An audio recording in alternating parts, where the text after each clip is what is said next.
welcome to General Hospital MV, my GH after show. Before we get started, I just want to say a big ol' happy Canada Day to my fellow Canadians out there. Love ya. Before we start this week's review, let's talk about some GH news. Chloe Lanier, who plays Nell, is officially out at General Hospital. Honestly, I can't say that I'm all that surprised. I mean, her character is going off the rails and it's only a matter of time before she gets thrown in jail or killed, whichever. I know there are a lot of viewers that are happy to see Nell go, but I love me some Chloe Lanier and I hope that they bring her back one day as a new character. I've been a fan of her since she played Patricia Spencer in that flashback episode, so I'm kind of sad to see her go. But I do wish her all the best. We have some other casting news though. As you guys know, Leslie Charleston has been out as Monica for a few months now, but she confirmed that she is on her way back to the show. She goes back to work on July 23rd, so we should be seeing her just before September, if not during September. Glad to see you're doing well, Leslie. Alright, now let's get into General Hospital. Let's talk about Ferncliff first because there's a lot of shenanigans going on in there. So Kevin ratted Jason out to marry Pat and she fired him. Now on paper, his reasoning makes sense. I mean, he doesn't want Carly to get into any more trouble than she already is. His other reason was that if someone else noticed Jason there and he gets caught, Kevin himself,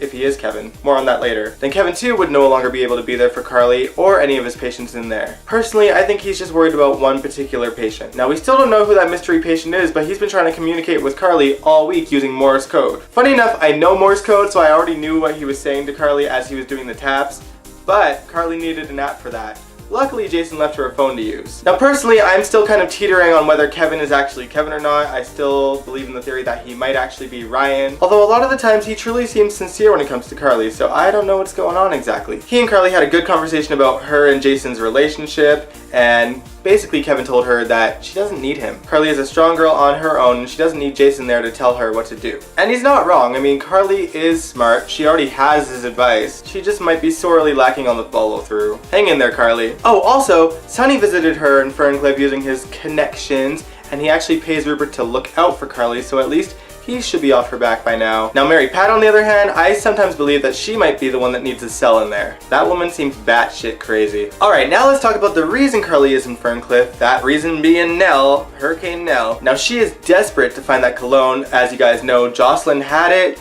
She put it in her bag. Wasn't sure what she planned on doing with it or how she got it, but she had it. In the end, she gave the half-empty bottle to Oscar as a gift. He got a prestigious award for his writing, and Oscar's mom and dad were cheering like proud parents. Of course, he's really happy to have his family there rooting for him, but that kind of upsets Jocelyn because her mom is not here. It appears that Jocelyn, and I'm not 100% on this, but this is what it looked like, Jocelyn might be shoplifting? It looks like she's acting out, and if that's the case, she's definitely Carly's daughter. Nell actually visited Jocelyn and asked her about the cologne, and Jocelyn flat out lied to her. She said that she threw it out. But when Nell runs into Oscar at Kelly's, she smells the cologne on him. Oscar leaves, in comes Chase. Chase too smells the cologne. He recognizes it from the gravesite. He does this very confusing good cop, bad cop routine with her, which I don't know why he did the bad cop thing in the first place, because we know that Chase's plan was to get into Nell's good graces. Bad cop? Not necessary. Either way, Chase had decided to put his hand on Nell's, and Michael had walked in and she used that moment to her advantage. She basically freaked out and said, "Let go of me," so that Michael could see that reaction, and then Michael,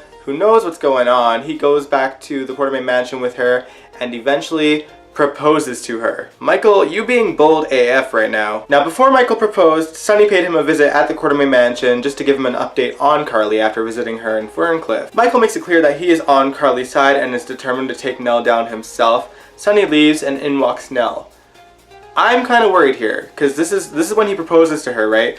But I'm not sure how much she heard. No one does. For all we know, she could have been standing outside the door the whole time. So I'm kind of worried that Michael is in a bad way. But she did seem really happy about the proposal. In fact, they went to Chase right away to brag about it. Don't get me wrong, I am glad that they're writing Michael with brains, but I fear that Nell is just psychotic enough to let this thing go off the rails completely and kill him. Now it seems to be the trend with Michael that all of his girlfriends die. I think the only exception was Star Manning.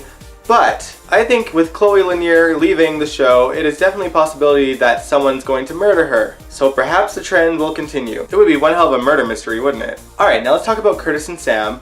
They were in D.A. Dawson's hotel room and got caught by her, but they reveal that they are working for the PCPD, so she let it slide. I really don't like her. Now, Peter's disappearance isn't the only thing that Sam is working on. She's also working with Jason to figure out Nell's scheme. The amazing trio that is Sam, Jason, and Spinelli are working together on this whole Carly thing, and Sam uses her connections to the PCPD to get into the evidence room to find that flyer that Carly was talking about. Suddenly, Jason got brain cells back into his brain and said, oh, maybe invisible ink was used. How did no one figure that out for like a month or two? If you're gonna try to drag out a story, writers, you gotta make it somewhat believable. This is Jason we're talking about here. Anyway, so Spinelli uses this solution to get the invisible ink to reappear again, and they see the note and confirm that Nell is gaslighting Carly. What I'm annoyed about is that they stole this evidence from the PCPD when they could have easily just gone over to the PCPD with the information that they knew and just got them to do the forensics on the paper. They literally cannot use this because they stole the evidence. Oy! Anyway, all that aside, Sam pulls Spinelli to the side and lets him know that she is now working in a new PI firm, Ashford and McCall, and he's just so heartbroken over it. Poor guy. Maybe you should move back to Port Charles. Just saying. Alright, now let's talk about Spinelli's former non-wife. Maxie's out of the hospital, but she notices that Nina and Liesl have not been around that much. That's because, of course, they're holding Peter hostage, still in the bed,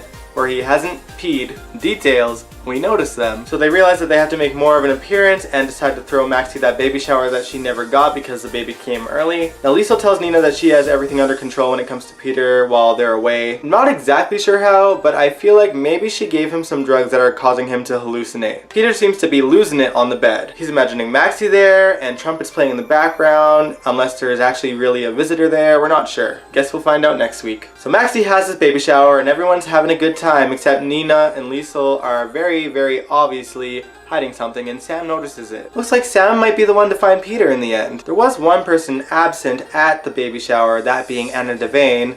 I believe she's been kidnapped. She was supposed to leave town to make amends with Robin, but we see that her driver had a gun in the car, and that's the last we hear from her. I'm thinking Valentine had something to do with it. Not sure why. It's not like he's not a completely bad person or anything. Moving on. Let's discuss the lawsuit at General Hospital.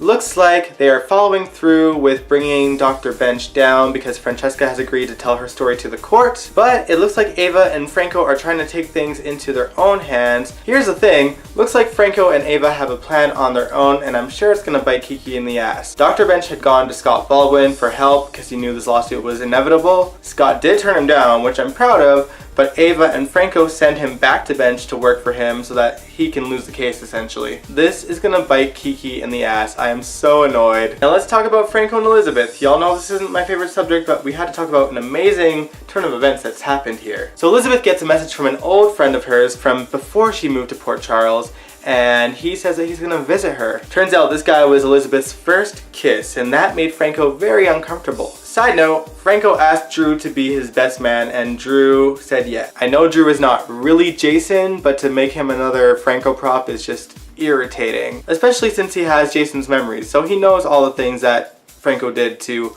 all of the people that Jason loved. And I'm sure his feelings didn't go away once he found out that he wasn't Jason. So what gives? Anyway, back to Elizabeth's friend. Now Elizabeth's friend, whose name is Terry, shows up to the door looking very different from what I'm sure he used to. Turns out Elizabeth's friend is transgendered, and Elizabeth barely flinched when she saw her. Now I know that this being a soap opera, there are a lot of older fans with old beliefs and they're not okay with it, but me personally, I love the progression of GH right now. Not only do they have a transgender character coming on to the show, she is actually a transgender actress, and wow, she is stunningly gorgeous. Cassandra James is her name. You can look her up on her social media, Cassandra James _. Not sure how I feel about her nickname for Elizabeth, Biz, because she was always super busy getting into trouble when she was a kid. But I'm intrigued to see where they go with the story. Finally, and I really didn't want to discuss this, let's talk about Dante's all of a sudden exit on the show. Basically, he goes to Lulu, waves at her and says, "I'm working for the WSB now, bye." No final scenes with his mother,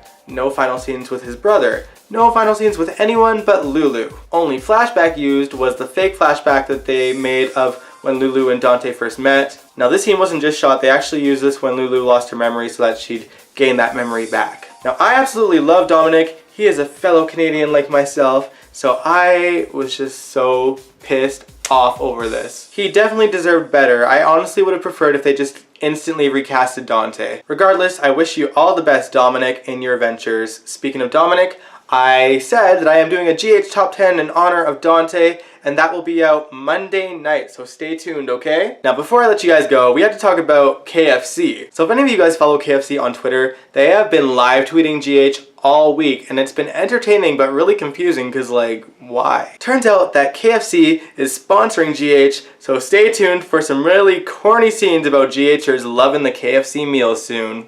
Whatever keeps our soap afloat, I guess. And on that note, I'm going to celebrate Canada Day now, so if you like this video, give it a big old thumbs up and subscribe if you want to. I do these videos every Sunday, and I will catch you guys next week.